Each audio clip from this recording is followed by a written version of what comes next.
And we're here, people. Yo, we're back. People. It's another episode of the Talkin TV podcast. I'm Dom. That's Chris. I'm just getting right into it. And Chris, I finally get to where... Actually, wait, no. This is the first one of my new shirts that I got for like the last couple batch of shirts that I got, a bunch of theme shirts on an official podcast episode of ours. It is a Fast and Furious shirt, your absolute favorite action franchise, because it pertains to the streets. The Fast and Furious started out low, they started humble, they started on the streets, which is where the movie that we're talking about today takes place. It's cool. It's been a while since I've gotten like a street subgenre movie. They don't make a lot of those anymore. Yeah, well, what would even be another one? Training Day. Okay. Street Kings, literally any movie made by David Ayer that's not Fury ever. Even Suicide Squad in a way qualifies for that. Yeah, it does. No, there's a couple other ones. There's a couple other ones. Boys in the Hood qualifies as one. Yeah, we used to get a lot of movies in that subgenre, but we don't get as many anymore. But it's always nice. Very late '90s, early 2000s. Yeah, definitely of its time. But what I'm saying is that when we do get a good one, it definitely does stand out. Not necessarily saying that this movie is the case. No, it's definitely not the case. But yeah, I know what you're trying to say. Yeah. Training Day stood out. I know you are picking up what I'm putting down. Look, I can tell that. So Dom, real quick, I know you kind of splurged on some shirts lately. So yeah, what was I did. Like the rationale behind that? The rationale was I wanted to get more shirts because I need more themed shirts. I tried H&M. You keep wearing the same clothes on YouTube? No, I can't because I'm in the same boat, man. Also because I have the same wardrobe. I don't have like a very variant wardrobe, I've started to get repetitive, and I'm like, okay, I need more. You're trying to up your swag a bit. Yeah, but also because I didn't have that many themed shirts. Like, you got me the Ahsoka shirt for my birthday. It's my birthday, by the way, people. Well, not when this podcast goes up, but on the day that we're recording. Right now, it is. Happy birthday, Dom. Thank you, dude. And everyone, wish him a happy birthday in the comments. 23. It's not going to be your fault for being a few days late. This is true. Oh man, dude, do you remember? No one's going to fault you for it. Do you remember this day a year ago? Do you remember where we were? I do.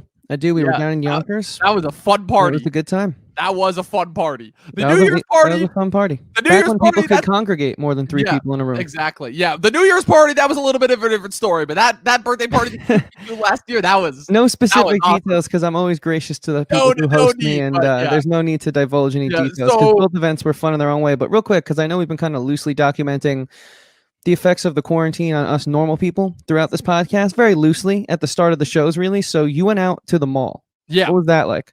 Because I'm only buying stuff online right now. For the most part, like aside from the masks and the lines, obviously, that we kind of all gotten used to as far as like spacing things out, it wasn't that bad. I tried H&M first. They had I picked this up and a few other things, but they didn't really have that many theme shirts, which I was actually kind of shocked at because they had way more at Christmas. But then I went to Target, which is actually where I got your Christmas present last year, and oh man, Target doubled down on the themed shirts and realized what a gold mine they have, because I picked up, count it off for me, people. I picked up a Marvel shirt. I picked up a Game of Thrones I Drink and I Know Things shirt. I picked up a Blockbuster shirt, a Jurassic Park shirt, a Star Wars shirt, and a Lion King shirt. It was plus this. Solid eclectic bunch right there. It's a pretty great batch. It is a pretty assuming great the H&M shirt was like the price of 2 of those Target shirts. Yep, you would be correct. Of course, because that's so how it works. Why would you not go to Target? Because I didn't think that Target was going to have that stuff at first. No, I'm not saying you. I'm saying like just a generalization. Like, why would you not go to Target? Well, I think you just open the floodgates for a lot of people. Which one is the bigger corporation here? Target. Exactly. But H&M also has like their snooty hipster crowd. I agree. That would pay $3 for a shirt. Pay $3 more for a shirt made the same exact way. But as I'm saying that from the perspective of us, which one is going to seem like the giant evil conglomerate? And even though they both are, I'm not disputing with you on that. They both are. Yeah, one is going to. Soros does own H&M, Target, but we don't need to get all Alex Jonesy in here. I don't even know if you can say that name. You can say that name on YouTube. You can say that name. Yeah. We're not saying good things about him. I watched Alex Jones on Joe Rogan, the funniest bits the other day, and he reminded me of someone, and I totally was drawing a blank on it. But Joe Rogan has him on YouTube. But listen, people, this is as fun as I've had on the clothing hour, and I know as much as Chris is dreading actually talking about the movie, we are here to talk about the new Netflix original movie, Project Power. It is released by I can't remember these guys' names, so I'm gonna look it up real quick. Well, someone like the Batman writer was involved in this, the upcoming Batman movie or something like that. Like, yeah, what have I been hearing about that? Actually, yeah, you're right. And I did like hear him and Joost and Gordon-Levitt working together pre-Batman or something like that, right? Or no, Robert Pattinson's the Batman. Robert Pattinson's the Batman. This Now is this like is his not, first big outing. Following the Nolan movies. The Nolan movies are done. Yeah.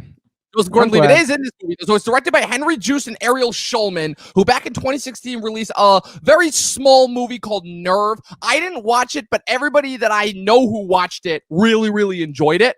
Yeah, and actually got watch it either. really interesting out of it. From what I heard, it was kind of like it was like a Purge / Hunger Games mix, but like in the modern day with social media. And the thing that I like is that these guys, say what you will about the quality of their movies, is that these guys definitely seem to have their fingers on the pulse as far as like the modern day like zeitgeist goes. And I think that really rings true, because the thing, if we could just jump in real quick before I kind of cover the plot, is that the thing that I can tell you right off the bat that I actually really enjoyed about this movie, first off, is that it seems to be the next installment in a couple of movies now that we've gotten in the last year and a half. I'd say everything post Avengers Endgame that has kind of been part of this little subgenre I've noticed called the anti-superheroes genre, where all of a sudden we're getting all of this material that kind of questions what it is that we love about superheroes. Because after a decade of being inundated with superhero and Marvel content, very similar content, you know, you've complained ad nauseum about it. I'm even starting to feel the after effects of it, even though I do love a majority of those movies. I'll say that it almost feels like Hollywood, whether they actually want to say something or the more obvious reason because they just want to make a buck and because they noticed the Joker made $1 billion at the box office. I mean, Joker was an interesting case because that was really just Todd Phillips trying to get his latest what's it called? Trying to get his movie made, and he, like, you know, his mid-budget adult movie, which those movies aren't profitable in theaters anymore, but he slapped a massively popular superhero IP on it, and next thing you know, it made on the tiny budget that it was, it made $1 billion. But you had The Boys and Watchmen both last year. You've got The Boys season 2 coming out soon. There are a couple other things that came out that were like kind of in that vein. I know M. Night Shyamalan tried to do something like that last year with Glass.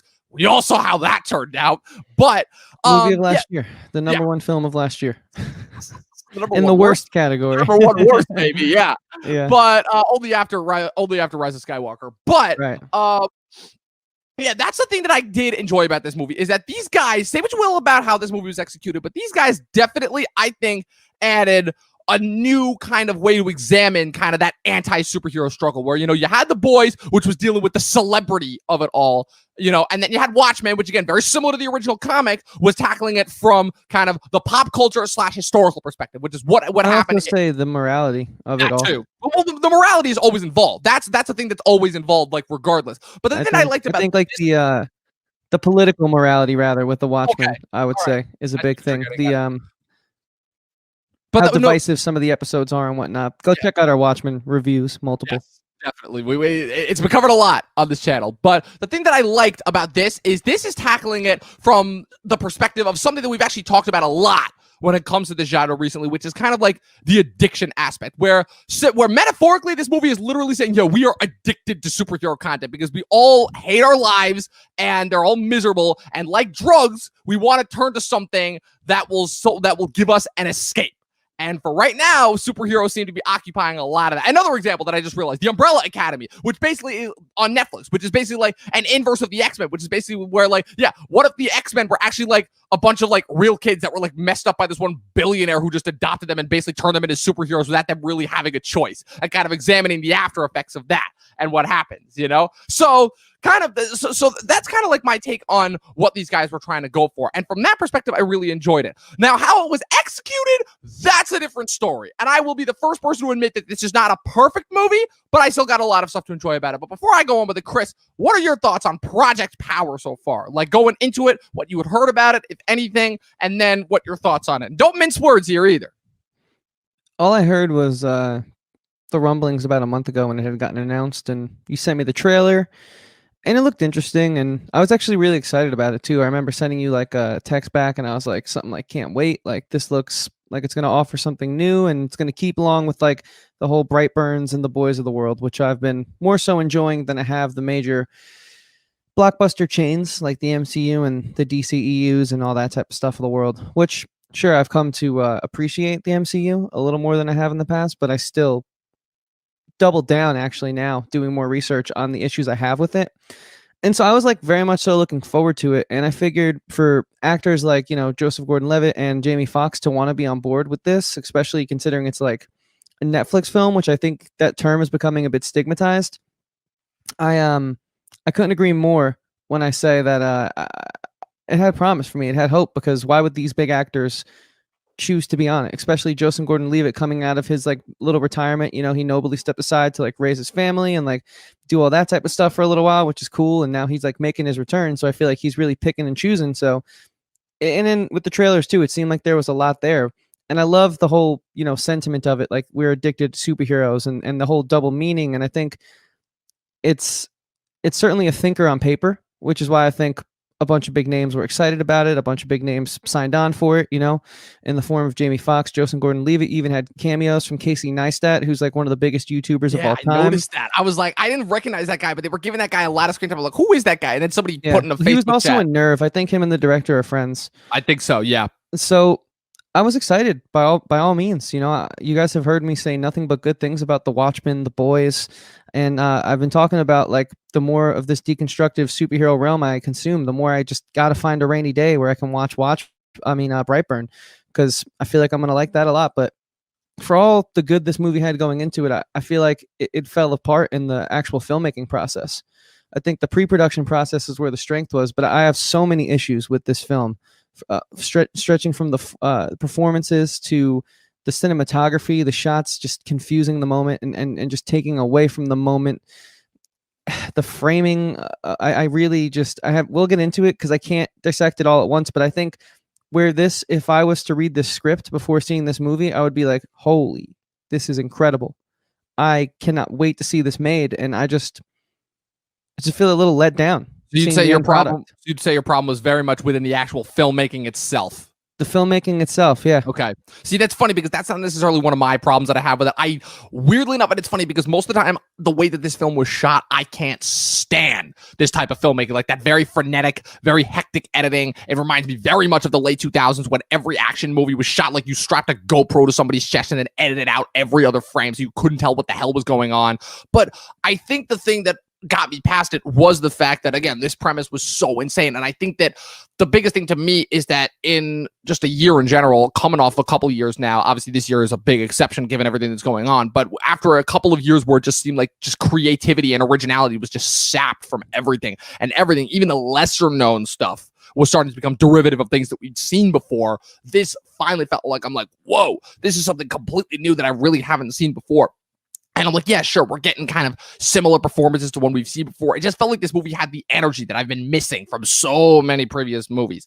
And then as it went on, I was like, oh, okay, now we're getting into generic territory. Because to me, it's so funny because I can't exactly pinpoint the moment when this started to get like really generic. But I just remember it started off awesome. The scene where Jamie Foxx and Machine Gun Kelly, like when Machine Gun Kelly lights himself on fire. Also, I love how he's gone back to Machine Gun Kelly now. I think that's hysterical. He was going for like the term, his real name, Colson Baker, for a while. And then after that, like when Jamie Foxx kidnaps Dominique Fishback, and then they kind of start their quest, that to me is when it starts to like get slightly more generic and become like, I'm like, okay, I've seen this before, But so I guess talk about a little bit more about like some of the other things that kind of didn't like you talked about the filmmaking and how that translated, but like I guess what I'm trying to ask is, do you think that it's a matter of like, was it too generic for you? Like, was it a matter of it just didn't take full advantage of its premise? Because that was a big criticism that I heard about this, was that a lot of critics said that even though it had an insane premise, it didn't take full advantage of it. And I'm inclined to agree with that. Yeah, the interesting part to me is the world. It's not what happens within the world, meaning the story, the 3-act structure that we get. You've seen that before. I mean, it's nothing new. It's very unfortunate that it's nothing new. And of course, the one fear that I had going into the beginning of it with that awesome, I thought that first sequence as well was pretty cool with MGK and Jamie Foxx. And yeah, that was a great sequence. Of course, that's like really the most you see of the power itself, the power being the drug in the film. Yeah. And it's like, definitely. Okay, so this, They very much becomes a background gimmick as time goes on. Yeah, they say, okay, well, you can have all these different types of powers, but we see 4. We see bulletproof, we see fire, We see Ice very briefly, and we don't even see the full extent of Ice. Right. We see it contained in a cage, and we see maybe one more. Someone turns big and gets like Hulk strength. So we see pretty much the Rodrigo Santoro character, your guy. Yeah, well, I mean, he let me down. He's let me down quite a bit this year. Let's yeah, put it that way.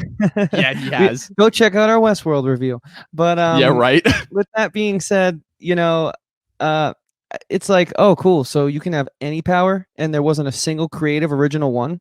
Because I could think of so many, like, even if they're silly little meaningless powers. I mean, look at the boys. You know, the boys had some unique powers you've never seen before. Like, why couldn't we have something like that? Like get a little creative, man. It just the world to play in, the sandbox had so much life, and then you get there and there's like one toy, and you're just like, oh, cool. I have a shovel and sand. Seen this before. Like the one thing that I'll say as far as to me, okay, the one that I'll say as like far bad advertising.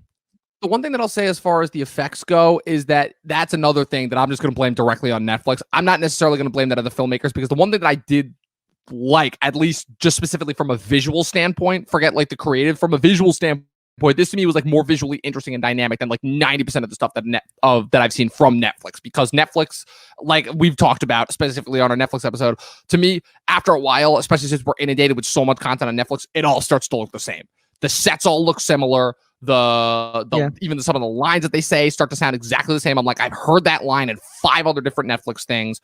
I'm like, this visual, but the thing that I like is that these guys actually like wanted to add some color and some uniqueness to it. Like it definitely became more muted as time went on, and it definitely felt like by the time they got to the third act, they were running really low on their budget. They're like, okay, guys, come on, we got to wrap this up. But where arguably it should have been, you know, agreed. The most. And sorry, when your first act shows all your cards, that's a problem. That's a big problem. That's what I'm saying. Like it certainly roped me in at first, and I hadn't seen Jamie Foxx in anything in a while, and especially Joseph Gordon-Levitt. You know, I hadn't watched an Amazon film of his yet, so I was excited. Honestly, I was. Yeah, Joseph Gordon-Levitt finally making his comeback this year.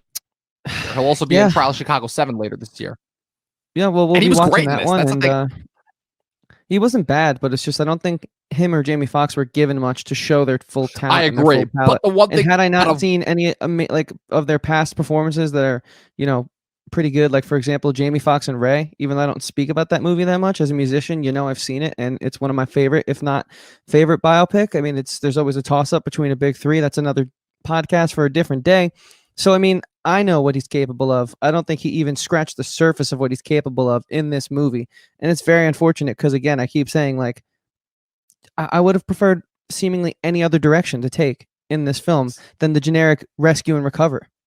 Right. And again, that's a story thing, right? But the thing that I'll say is that even with the story, and again, this might just be the fact that I am just so craving of just like great performances, because we really haven't gotten that many this year, just because again, this year, it really has been slim pickings and we've had to take what we could get because of COVID. So I don't know if this is just me giving this movie like a little bit of a pass because of COVID, but I personally thought that Jamie Foxx and Joseph Gordon-Levitt were giving great performances. It's just been a while since I've seen those guys be awesome at something, because the last movie that I saw Joseph Gordon-Levitt in before he took a break from acting in order to look over after his kids was that Edward Snowden biopic, which he was good in, but he was very, very muted, you know. And it's been a while since I've seen like remember at the beginning of the decade, like that 2009 2010 period when Joseph Gordon-Levitt was like gonna be like the next big thing, and then he made Don John in 2013, and that just kind of went away immediately. And Jamie Foxx, like I said, as recently as Baby Driver, he was the best part about Baby Driver. So I mean, I know that he's capable, and I really, really like these two. And I like the girl too, Dominique Fishback.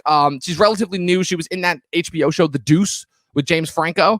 And she was that, but I enjoyed her a lot, actually. Yeah, she was really good. She was arguably the best part about this movie. Like she held her own. She had life. She had charisma. She felt like a 3-dimensional person, a real character. Right. Yeah. Jamie Foxx and Joseph Gordon-Levitt felt very one note to me. Yeah, I think they were tight, and it was definitely their performances that were carrying their very one note character moments that we've seen before. I mean, I think it's some of the writing, but I also think it's kind of, to me, bad direction is what this comes down to. For example, that ice scene, right? Where the Casey that to me is where the problem started girlfriend, to wife, emerge. Whatever she was, we never really know. She's like the example. They're like, hey, rich person who's probably going to buy a bunch of this power, trust me enough to give me your girl real quick, and we'll put her in this cage and have her take this thing. She's going to be okay. She turns into an ice queen, or whatever you want to call it, like that type of thing, and she like starts exploding. But what was probably an amazing action sequence was muddled by graphics on the screen of ice going all over inside this cage with muted sound, and just I don't understand. You could have shot that any other way. Yeah, and that was arguably one of the way most expensive scenes, because you had like pretty much all of the big names in one scene in that movie, and it's like that there was a lot of CGI in that scene, and it's like, why? Like that because it's so confusing. It completely took me out of the moment. It felt like, hey, let's do something artistic for the sake of being artistic, but are we asking any of the questions that good directors ask? Right. How does this enhance the scene? How does this enrich the story? It seems like they didn't do that for a majority of this movie. You know what it felt like? It felt like that scene in the beginning of Guardians 2, where, you know, where Baby Groot is dancing around and you just see the background image of the big action shot, where again, it's like this, I'll tell you exactly what it is and why I have a problem with it, because you're absolutely right. The problem is that it's a scene that is pretending to be artistic when really it's just shot that way in order to save money. Because like all the action is what we should be following, but the action is only given to us in vignettes, and rather we're just following around the Ice Queen as she's like slowly being frozen and dying, because that's what we think the attention is going to be on. But like, we all have brains and we all have common sense, and we all kind of know that that's going to happen. And especially with the way it's shot, like that scene to me, which is followed by the Rodrigo Santoro hulking out scene, which is like the worst use of CGI I'd seen in that movie. That was like an Arish. That was like that Arish if you're like Comedy Central bit, which is like, oh god, like it just looks gross. I'm like, what am I back in the... Before we get too far from this though, because I like actually that you brought up the Guardians 2 opening scene, but I disagree with you. I think that scene was pivotal. That scene was actually creative. Tone. That scene was, I think, for the tone of the movie, to let you know that, hey, things are going to get serious. There's a crazy action scene in the background, but this is still a Guardians film. Nothing has changed. Yeah, it's been a while, but we're still back in the setting that you guys loved so much the first time around. So it at least to me had some intent, some thought. Hey, maybe the directors got lucky. Maybe they didn't think that. You never know. But I at least want to be able to critique it that way, because I love film so much, and I want to watch good film as much as I can, you know, and I want to, and as an aspiring, you know, we're both hopefully one day aspiring filmmakers. I can't not do that. You know what I mean? Yeah. And so when I ask these questions in this film, I fall short many times, like I did with this specific moment, of no reason behind it. It's definitely one of those movies that is not trying to get you to ask the deep questions that it feels like it should. And again, that's a problem, because when you're a movie that's trying to posit this many actual questions and actually add something to the conversation as far as like our obsession with superheroes, like why then do you just like it's almost like you're taking a backward step with every single step? And especially considering the fact that like the thing that I liked is it almost felt like they were trying to be like creative and show off like kind of like all this technology, and then in order to like distract you from the story. And I guess I should have realized that early on. Like, to me, I feel like the minute that we started seeing the flashbacks with Jamie Foxx with the daughter, I was starting to be like, oh no, that's where this is going. And yeah, it really took away, especially considering the fact that, again, so much to me, the focus should be on the pills, and like the fact that like you don't know, like at any minute somebody's going to take these pills and they're going to like, you know, turn crazy or whatever, you know? And I felt like the last act should have been like almost like a raid sequence where it's like the three of them and they just have to make their way up through this building, you know, like helping each other out, like, you know, original superhero team wise. I'm not saying that like that would have been better than necessarily what we got, but I certainly know it would have been more inventive and more entertaining, you know. And the other thing too that I think was a huge missed opportunity that I don't think they took advantage of enough is the fact of they specifically state that when you take these pills, besides the fact that you only get the powers for 5 minutes, which I thought was interesting, but they didn't do enough with. I thought that what's it called? You know, the fact that people didn't know what powers they were going to get, I thought that was interesting. And that, I don't think they tapped into that enough, because the whole thing is that, like, I felt like there should have been a thing where it's like that whatever power you get should be, like, associated with whatever your personality is, you know? And they really didn't do that at all. It's just like, oh, you take a pill, oh, you get fire powers, oh, you get ice powers, oh, you grow horns from your chest, oh, you Hulk out, you know, all that stuff. And then the other big thing too that I had a problem with that I don't think they took advantage of is, again, like there was one time I think where I saw this happen one time, which is where they took the pill and then they just blew up, because the whole thing is the pills are unpredictable and you don't know what you're going to get. And a very unfortunate side effect was that you would blow up as a result. Yeah, but it's okay that we only saw it once, because they spoke about it 90 times. Right. And again, which, if you didn't pick up on my sarcasm, not show, you're making my point for me. So yeah, if you didn't pick up on my sarcasm, also there, in between you guys, but Yeah, no, we got it. Yeah, definitely. So again, I think it's safe to say that I still like this movie a lot more than you did. But again, I do have problems with it. It's not a perfect movie. Again, I'll attribute this solely to the fact that I am very deprived of content and I'm not inundated. So it's kind of the opposite. The last couple of years, because I'm actually really surprised that I'm not. Like, what good do you have to say about this film then?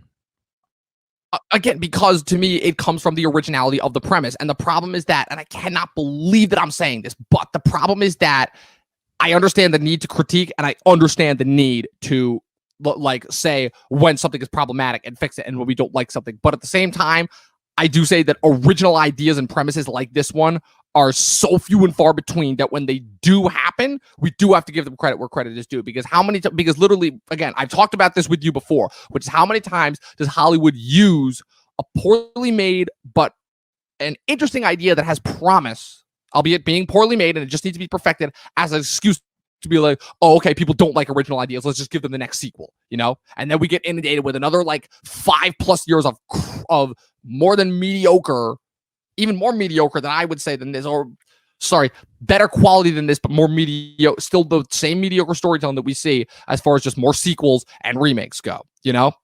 And I understand also that not everything is obviously going to be on the level of The Boys or Watchmen, but those are two very specific examples made by people who are very, very creative and have been doing this for a while. And also, let's be honest, have a lot more money behind them than Netflix, because The Boys is Amazon, which, say what you will about that show, is still another very low budget show, but it knows how to use its budget and not look cheap like everything Netflix does. And Watchmen is HBO, which has like money. Like money, like Game of Thrones money. So again, those are the two things that I have to take into consideration. Yes, I agree with you on absolutely everything about the more than generic plot points, about the more than generic character types, on the fact that they did not take full advantage of the premise. I am with you on that. But as far as, again, besides the fact that we are not inundated with as much content, we got to give original ideas like this the props that they do deserve. Because if not, then we're just contributing to more of the things that we hate about how movies are made now. I feel like I did that, though. I feel like I was saying that, and on paper, it's an amazing world. It's an amazing sandbox. I just think, and I'll agree, it was not the best directed CW execution that we got, being the visuals, the very one-note characters, the one-beat performances. It doesn't echo what I would expect from the CW, being that those are very one-dimensional scripts.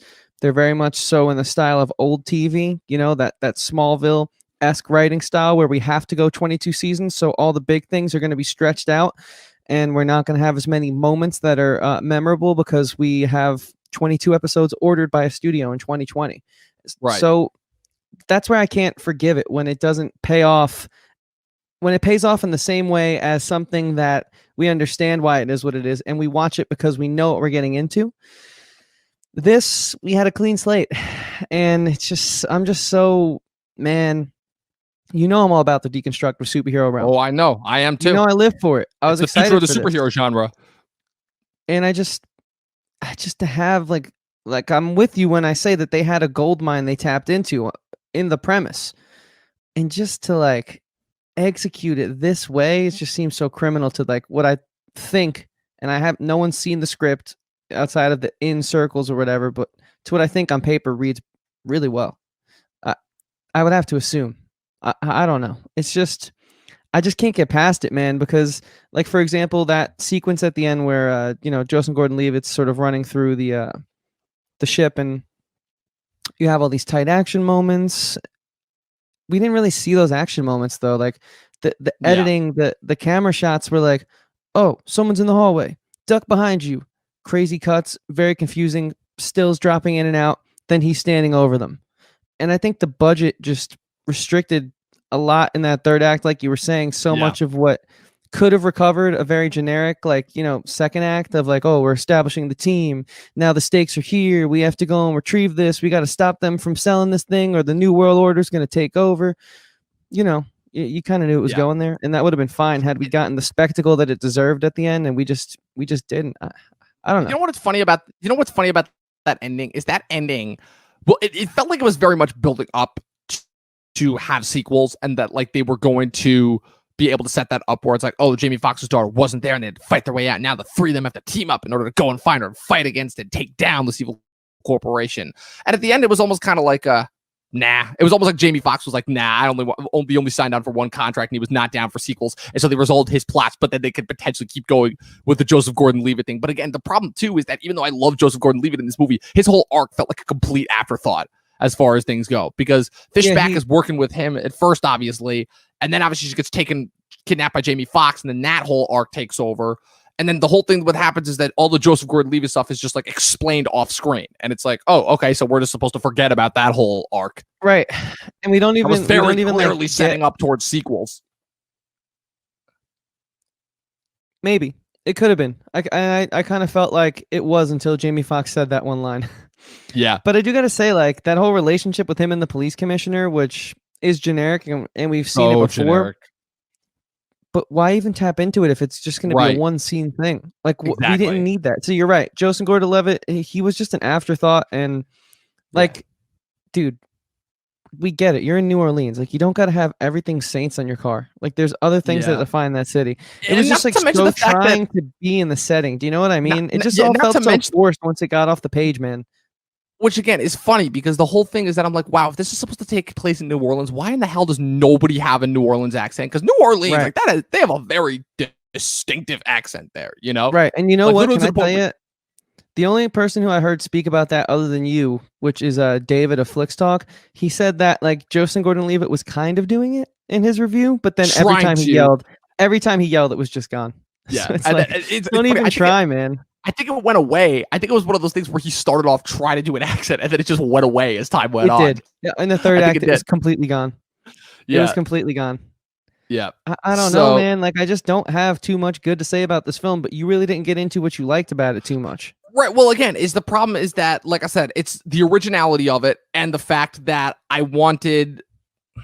It's so tricky because the problem is I literally just brought up like all the stuff that I don't like about it. I'm starting to pull like a Corey from the Spill Days where I'm like, oh crap, did I actually like this movie? But again, the whole thing is that, like I said, it's one of those, and I cannot believe that I'm actually applying this argument here, and you're going to want to strangle me for this, is that it was very much a turn off my brain and enjoy it movie. And I hate to use that argument, especially given who I am. But again, just because we've been inundated, or rather lack thereof, so little content as far as that goes, you know, and the last couple movies that I watched, you know, like King of Staten Island, which was very, very heavy and very personal, especially towards like a little bit of what I've gone through in the past, and Defy Bloods, which was very heavy and very political, as friggin', you know, every Spike Lee movie is. And there were a couple other ones, you know, and the problem is that the movies have been so few and far between, especially like just last weekend with The Tax Collector and American Pickle, two movies that were just bottom of the barrel. You gotta forget those crap. Yeah, exactly. And that's the problem, is that, like, again, I can't believe I'm saying this, but only because we really haven't been in this situation before, where we are just so slim pickings. Like, movies are closed. The problem is, again, it's part of our privilege. We are so used to being inundated with content from so much, like going to the theaters every weekend, watching stuff every single day, you know, because there's always new stuff, that now it's like, now that we're kind of like, we have a reality check and we don't have as much stuff to watch, it's like, you know, got to take what you can get. And for the most part, I enjoyed watching it. It was one of the very rare circumstances that I haven't had in a while, which is where, even though I knew what the problems were, and the problems definitely started to emerge more and more as time went on, I still very much enjoyed it. And I was having a fun blast with it. I thought the performances were good. I thought that they were all very charismatic. I was having fun with it. This was the first movie in a while where some of the one-liners, I was actually quoting back to the movie, which is something I don't think I've done with a single movie this whole year, with the exception of King of Staten Island. I think that was the only other movie where I did that this year. And that, like, that shows something, you know. Again, it's interesting. I was watching a video essay on, again, something that we talked about a couple weeks ago with the Michael Bay Transformers movies, which I've already gone into nauseam about those, which is the idea that, again, we're human beings at the end of the day. And even though, yes, we are critics and analysts first and foremost, at the end of the day, we're human beings, and we're subject to you know, emotional responses to things. And again, part of the reason to me why I love the Transformers movies is that, even though, yes, they are incomprehensible, yes, they are ridiculous, yes, they are blatantly offensive, yes, the stories suck and are just repetitive, you have to admire the filmmaking, because at the end of the day, there is nothing quite like this. And even though I would not at all apply that argument to this movie, what I'm saying is that, as far as the emotional responses and just the enjoyment and the excitement that I got from watching this movie, you know, that to me is what carried it through, you know. And it's just like, at the very least, I was seeing something creative here, you know, which is something that, again, it makes it the idea that, like, even the great stuff that we watch especially for us, we kind of already have an idea that we're going to enjoy it. Like, let's face it, King of Staten Island, the minute that we saw Judd Apatow's name attached to it, we knew we were going to enjoy it to some aspect, you know? Same thing to me, at least to some extent, with Defy Blood. Spike Lee's a lot more of a problematic filmmaker, but we kind of knew exactly what we were going to get. Like, even though I really enjoyed Defy Bloods, there were points in that movie where I'm like, yep, seen that in this movie. Yep, seen that in this movie. Yep, knew that was going to happen. Yep, knew Spike was going to do that. And literally to the point where when that movie tried to be unpredictable, it kind of almost ended up deterring from the quality, you know? And same with a lot of other things, you know? It just, the problem is that just because we've been inundated with kind of the pop culture machine, you know, especially given the internet and social media, it just makes everything so much less, it's so much more predictable and so much less enjoyable. Like, I was having a conversation with my professor the other day where I just dared to say that, you know, oh, I've seen this structure before. And he's like, oh, don't try to judge the structure of a movie based on the trailer alone. And I'm like, well, how about you tell trailer companies to stop making every single goddamn trailer the exact same?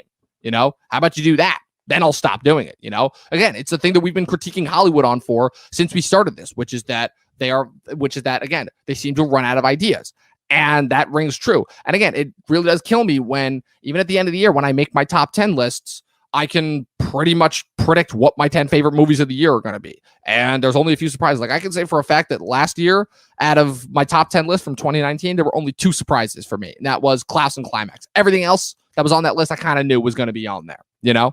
And to me, that's a problem. That is a big problem when we can't be surprised by movies anymore. And so for this movie to surprise me as much as it did, even with all the problems involved, that to me is what got me through it, if that makes any sense at all.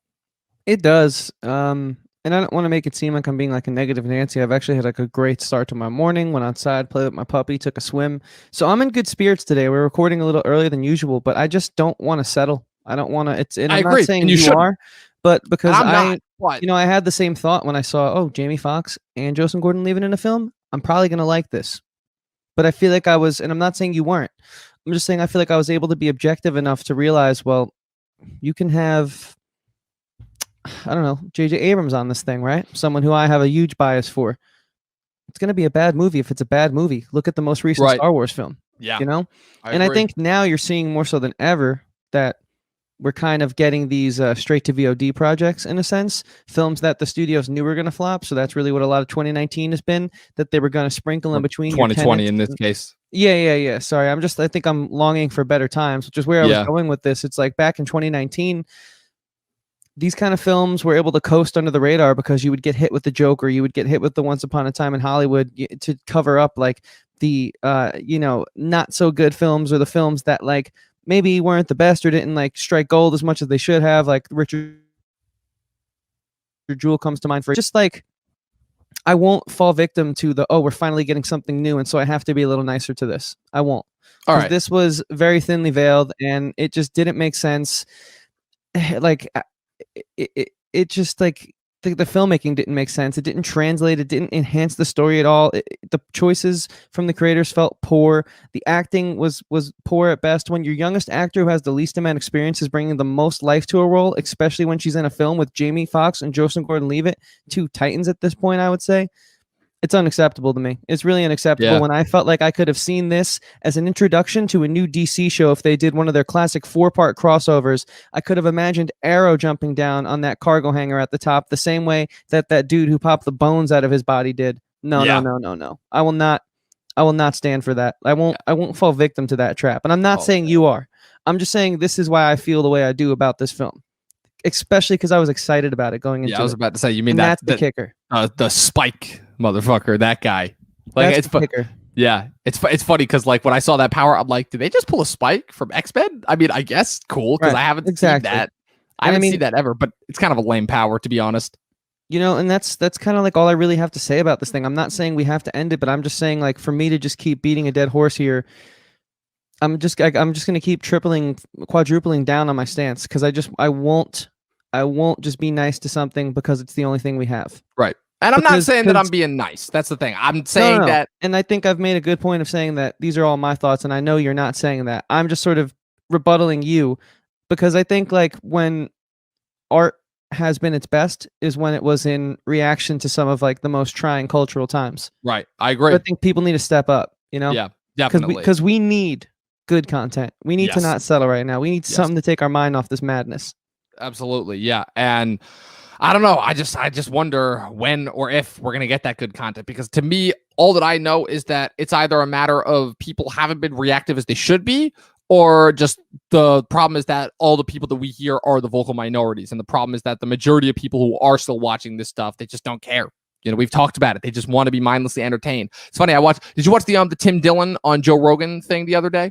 And he was talking about how people, I've seen a few clips of it. It's funny. He brought up a really interesting point, which is that like the whole idea of rights is that like people don't actually care about their rights. And the way that he phrased it, I'm like, I'm not entirely disagreeing with him at all. You know, like there's a reason why I made my senior thesis. I haven't seen that clip. So I can't really speak to it. There's a reason why and I can't believe I'm saying this, because again, this seems to undercut the entire idea of our podcast. But to me, there's a reason why.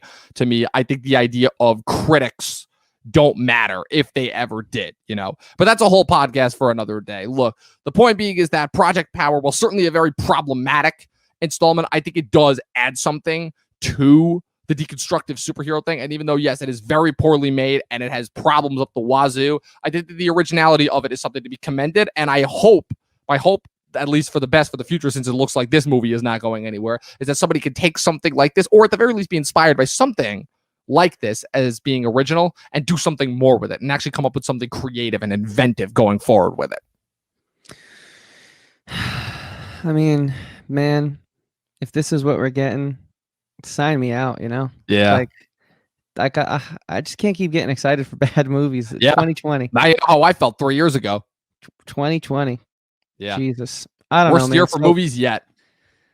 In conclusion, I will say that I've never been more let down in 2020 from a film, because hasn't been many films I actually was excited for. So I was not really excited, but I was like, okay, cool. Seems like something good is finally coming down the pipeline. The whole tenets on, tenets off, tenets on, tenets off, that became a bit defeating. Yeah. Snyder Cut news was just news to talk about because there was lack of something else. I saw it was happening, but then I saw this as some hope. And it was far from that. Wow. It was very far from that. Now, don't sound too defeatist there. Dude, like I said, I had a great day. I played with my puppy. I took a morning swim. It's been a great morning. But I got to be honest, you had to record this podcast and you're like, oh, crap. I'm just being honest. I can't be one of those guys who just blindly supports this just because it has some big names in it and it's the first of something in a while. I can't. All right. So, closing thoughts? Get out of here. I mean, I already gave my closing thoughts pretty much, but yeah, like I said, star ratings? Star ratings, 1 out of 10. Wow. I'll give this 3 out of 5. Yeah, 1 out of 5. Sorry, but you knew what I meant. I know what you meant. Yeah, it's not the worst thing that I've seen so far this year. Not by a long shot. Tax Collector and American Pickle were much worse to me. Old Guard to me was much more of an example of having an interesting premise that it just wasted on generic stuff. Oh yeah, hey, how could we forget the gems that are Fantasy Island and Capone? Oh my god. That's what I mean by it's been that kind of year. Yeah, it really but you know what? It's been a great year for our YouTube channel. Yes, it has. Something I'm very thankful for. Like, it just is my driving force right now. So even though this wasn't the best review, I'm just like, I'm still glad we got to do this today. You know what I mean? Absolutely. I'm just being honest, and I know it's a bit of a different Chris, but I just want people to maybe sort of wake up a bit and smell the roses. Oh, see, I thought you were going to go for your smell the coffee metaphor that you love using. No, I mean, I smelled the coffee this morning. That's why I'm so full of life and energy, and I think I'm able to be so clear and transparent about my thoughts on this movie. Yeah. But so Dom, speaking of our YouTube channel, we have a lot going on over there. A lot to be thankful for. And so you want to take something here? You want to? Yeah, we do. Our community top 10 list is almost up to 200 views. Let's see if we can keep it going there, people. Like, who would have thought? Seriously, how? How does this keep happening? Yeah, we got a lot of interesting stuff coming up. We got, in case you guys didn't know, Lovecraft Country on HBO debuted last night, and we've got something interesting coming down the pipeline for there. We've also got a yeah. Also, speaking of Lovecraft Country, I'm going to be starting this Friday, putting out my first episode by episode review, and I'm going to try and follow it through. So, all right, awesome. Even if that's just like some extra bonus content, we maybe put out like 1 or 2 things a day now. I feel like I got to do it, man, because I've been a Lovecraft guy for a while, and I missed the episode last night, but I'm gonna watch it after we're off this podcast. We've also got the live Q&A that we're doing this coming Friday night, if you guys are there, tune in for this one. Next week, for all you Avatar fans, I've also just recently put up my top 10 favorite Avatar The Last Airbender episodes. Also coming out next week, we'll have our top 10 favorite Avatar The Legend of Korra episode podcast. Not the top 10, our Legend of Korra. With a special guest host. Yes. Andrew, you say his last name. I'm never going to get it right. How do you think it's said? I'd say Gyomai, but I know that's not how you say it. It's Jamai. Yeah, I like that. I think that's funny. Jamai, Andrew Jamai, my co-host on Talking with Andrew and Chris, which is a show about life, music, and everything in between. We do episodes every Monday. It's about music for the most part, but we get silly and we talk about video games and everything. Andrew's a silly guy. You'll see on that episode that he's co-hosting with Dom about next Wednesday. You'll get Andrew's vibe. And also, if you haven't checked it out already, check out the first piece of bonus content that Chris has finally put out. Our first episode of No NPCs Allowed, featuring David of Flicks Talk. It's still up on the channel. It's uploaded today on Monday, the day that we're recording. But for when this is released, Wednesday, go check it out if you haven't already. Chris and David had a pretty interesting conversation about video games. I picked up about 5% of what they were saying because I don't play video games, but it was pretty interesting. I did listen to it. I really enjoyed it. So it honestly, like, you don't have to be nice to me right now. It honestly was interesting for a non-gamer. It was, definitely. I think you could still use a little bit of work as far as your intro goes, but as far as the stuff, you guys knew your stuff. Cool. Like I knew you would. That's the goal. The goal is just to, because there is a cinematic component to video games, and I think to not notice that is just to be stuck in a bubble, which is something. If you taken anything away from today's episode, is don't be stuck in a bubble. Be a free thinker. Be able to critically and analyze anything and everything artistic, because I think that's how we get better art. So I'm glad you guys checked that out. We have no set schedule for that show. It's kind of just like, hey, we're going to be putting them out from time to time because I play games, and games take a little bit more time to get through than movies or TV shows. Yes, they do. So, but we just, that's the whole point with our channel, is to we're not one-dimensional people, right? Like, we have other interests, we have other things that we enjoy artistically, and we want to start to share them with you. The one thing I will say, though, you better cover Last of Us. I'm just saying right now, you better cover Last of Us, because when that show comes out, I'm not playing the game, but I will definitely watch the show when it comes out on HBO. Yes.